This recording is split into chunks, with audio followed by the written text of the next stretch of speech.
A group of parliamentarians of the 7th Convocation of the Milli Majlis of the Republic of Azerbaijan have made an appeal to Minister of Foreign Affairs Jeyhun Bayramov. The appeal says, unfortunately, certain circles are attempting to use Azerbaijan's hosting of COP29 to pressure our country into accepting certain demands. The letter sent to the US Secretary of State, Antony Blinken, on October 3, 2024, by a group of US senators and members of Congress, is one such example. It must be openly stated that we have no doubt that this letter was organized by the US Department of State, as President Ilham Aliyev highlighted in Jabrail on October 4th. They write letters to themselves at the State Department to threaten Azerbaijan. The mentioned letter, which contains racial discrimination against Azerbaijan, is full of slander, contradicts the spirit of dialogue, and calls for the release of war criminals and the militarization of Armenia. It is unacceptable, contravenes the international law, and demonstrates that the US is not interested in the harmonious continuation of bilateral relations.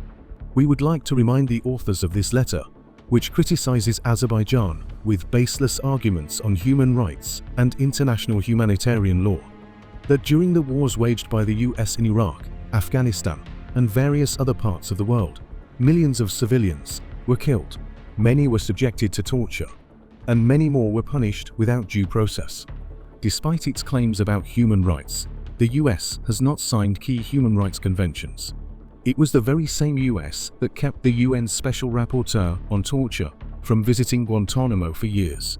The US, as a co-chair of the Minsk Group, has never recognized its responsibility, and along with France, tried so that Azerbaijani territories remained under occupation, under the watchful eyes of the US. Azerbaijan's cultural heritage, mosques, and historical monuments were destroyed and desecrated in the formerly occupied territories, while entire cities and villages were wiped off the face of the earth. The US never condemned these barbaric acts of Armenia's. These renewed attacks on Azerbaijan, which began after the 2020 Patriotic War and intensified last year, are the reflection of the US refusal to accept Azerbaijan's restoration of its territorial integrity and sovereignty, as well as its ethnic and religious discrimination against the Azerbaijani people, and its intent to create a new conflict in the region. Why does the US, which has occupied various countries under false accusations, consider Azerbaijan's operation to free its own territory and end separatism an act of military aggression? The same congressmen who constantly speak of Armenia's sovereignty and territorial integrity have never once mentioned respect for Azerbaijan's sovereignty and territorial integrity.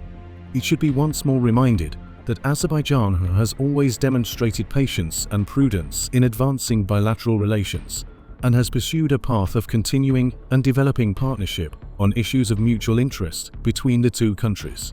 Azerbaijan has actively participated in cooperation on international security issues that are of far greater interest to the US, contributed to NATO operations at the request of the US, and participated in those operations with dignity.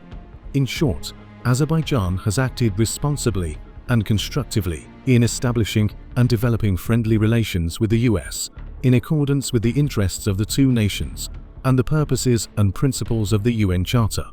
After Azerbaijan liberated its territories from Armenian occupation and resolved the conflict, the US has been taking steps to reignite it.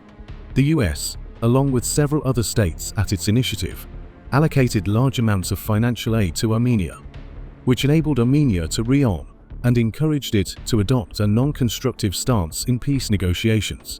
At the meeting held on April 5, 2024, in Brussels, between the US, the European Union, and Armenia, Armenia was effectively given an order to start a new war.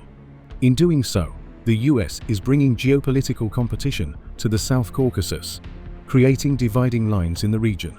In this context, the letter sent by members of the US Congress to Secretary of State Antony Blinken proves that the US is not interested in the smooth continuation of bilateral relations.